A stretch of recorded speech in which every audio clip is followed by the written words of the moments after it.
Hello viewers, আসসালামু আলাইকুম। আপনারা নিশ্চয়ই ভালো আছেন, আমিও ভালো আছি। স্ক্রিনে দেওয়া যে ডিজাইনটি দেখা যাচ্ছে সেটি কিভাবে ইলাস্ট্রেটরের মাধ্যমে করা যায় তা আমি স্টেপ বাই স্টেপ আপনাদের দেখিয়ে দেব। তাহলে চলুন শুরু করা যাক। এখানে প্রথমে ইলাস্ট্রেটরটা ওপেন করে নিতে হবে। এরপর যে টুল প্যানেলটি রয়েছে আমরা একটা আর্টবোর্ড নিব এবং এখানে যে টুল প্যানেলটি আছে সেই টুল প্যানেল থেকে আমরা পলিগন টুলে ওপেন করব। পলিগন টুলে এখান থেকে ওপেন করে এখানে রেডিয়াস 100 এবং সাইড 10 ওকে করে দেব। ওকে করে দেওয়ার পর এটিকে আমরা অল্টার এবং শিফট চেপে বড় করে নেব। এখন এটিকে আমরা 120 করে দেব। 120 করে দিলে ডিজাইনটা দেখতে ভালো লাগবে। এখানে শুধুমাত্র স্টক কালারটি রাখতে হবে আর ফিল কালারটি অফ করে দিতে হবে।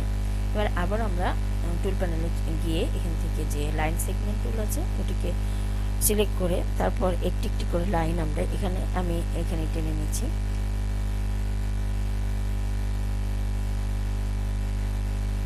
আপনারা ইচ্ছা করলে পেন টুল দিয়েও এটি ব্যবহার করতে পারেন।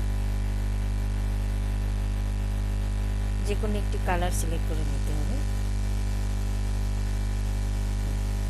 এবার প্রতিটি লাইনকে আমরা সিলেক্ট করে নেব।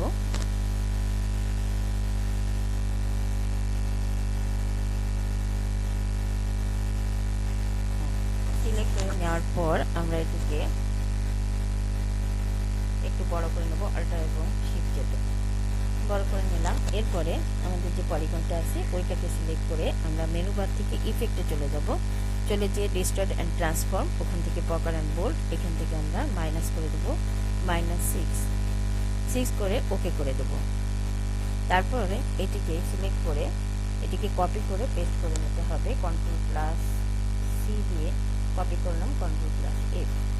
তারপরে আমরা অল্টার এবং শিফট চেপে এটিকে ছোট করে নিলাম। এবার এইটি সিলেক্ট থাকা অবস্থায় আবারও ওই বড় যেটা আছে ওইটাকে আবার আমরা দুইটা একসাথে শিফট চেপে সিলেক্ট করে নেব। দুইটা সিলেক্ট করার পরে তারপরে চলে যাব অবজেক্ট মেনুতে, মেনু বার থেকে অবজেক্ট থেকে ব্লেন্ড থেকে আমরা চলে আসবো ব্লেন্ড অপশনে। চলে এসে এখান থেকে স্পেসিফাইড স্টেপ রয়েছে, এখান থেকে স্পেসিফাইড এটাকে সিলেক্ট করে দেবো এবং ইঙ্ক দেবো। এখানে ওকে ক্লিক করব। আবারও মেনু বার থেকে অবজেক্টে যাব, অবজেক্টে গিয়ে ব্লেন্ড মোডে এখানে ম্যাক, তারপরে ডিজাইনটি কমপ্লিট হয়ে যাবে।